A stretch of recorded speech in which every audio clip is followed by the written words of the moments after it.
Alis to chance, ano yung may sasabihin mo sa mga baliw? Umayos ka. Binibigyan ka na nga eh. Ako mga pinipig ko na. Oo, mga pinipig ko na. Konti lang yung pasensya ko, kaya huwag mo akong pinipikon. Pinipikon talaga niya ako. Pinipig niya ako. Malingiti ka kung gusto mo ng bagong jowa. Lu, kahit maputi, kahit sexy, kahit sobrang ganda. Wala pa sa bagay yung umiti, oh. Lu.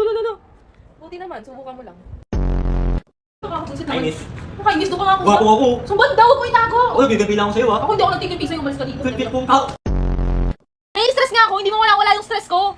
Diba, Agiko? Andito lang yung pahinga mo. Hoy, kanina pa ako dito. Pahinga? Babad na ako sa Pahinga ka sa tingin mo. Sa ganda kong to? Ang hirap ko isama sa Maynila. Lahat ng guard tinuturo mo. Statwa yan? Tao yun, be. No. Nakakahiya ka talaga. Nakus mo, boy.